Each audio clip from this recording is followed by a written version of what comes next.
राहुल गांधी ने बड़ा दावा करते हुए एक तस्वीर जारी की है। राहुल गांधी ने दावा किया है कि मुसलमानों के बाद अब आरएसएस के निशाने पर ईसाई समुदाय है। उनका दावा है कि वक्फ के बाद अब आरएसएस के टारगेट पर चर्च है। दावा करने के साथ ही राहुल गांधी ने सोशल मीडिया पर एक तस्वीर भी जारी की है। क्या है वो तस्वीर, आपको बताते हैं। इसके साथ ही आपको बताएंगे कि वक्फ संशोधन बिल को राष्ट्रपति द्रौपदी मुर्मू ने अपनी मंजूरी दे दी है, जिसके बाद ये बिल अब कानून बन गया है। चलिए अब आपको विस्तार से सब बताते हैं। दरअसल वक्फ बिल को लेकर छिड़ी तकरार ने बवाल मचाया हुआ है। विपक्ष लगातार बीजेपी पर हमला बोल रहा है। इस बिल के पास होने के बाद कांग्रेस ने इसे सुप्रीम कोर्ट में चुनौती दी है। कई शहरों में इसे लेकर विरोध प्रदर्शन हुआ। इसी बीच राहुल गांधी का बयान सामने आया है। राहुल गांधी बोले कि मैंने कहा था कि वक्फ बिल अभी मुसलमानों पर हमला करता है, लेकिन भविष्य में दूसरे समुदायों को निशाना बनाने की मिसाल बनेगा। राहुल गांधी बोले कि आरएसएस की नजर वक्फ के बाद अब ईसाई समुदाय की जमीन पर पड़ गई है।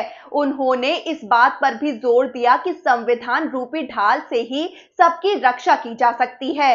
राहुल गांधी ने संघ समर्थक पत्रिका ऑर्गेनाइजर के एक लेख पर आधारित खबर का स्क्रीनशॉट साझा करते हुए पोस्ट किया, जिस पर उन्होंने लिखा कि संघ को ईसाइयों की ओर अपना ध्यान ले जाने में देर नहीं लगी। राहुल गांधी ने जिस लेख का हवाला दिया है वो अब ऑनलाइन मौजूद नहीं है।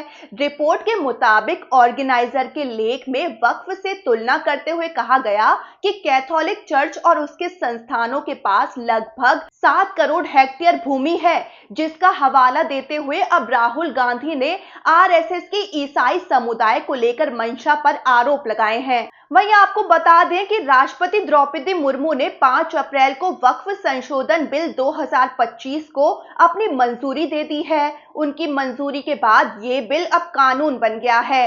मैराथन बहस के बाद इस बिल को लोकसभा और राज्यसभा से मंजूरी मिली थी। आपको बता दें कई नेताओं ने वक्फ संशोधन बिल 2025 को सुप्रीम कोर्ट में चुनौती दी है।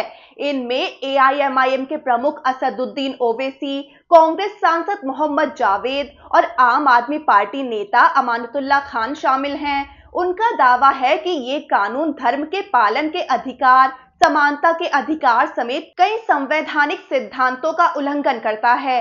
हालांकि सरकार ने इस दावे से इनकार किया है।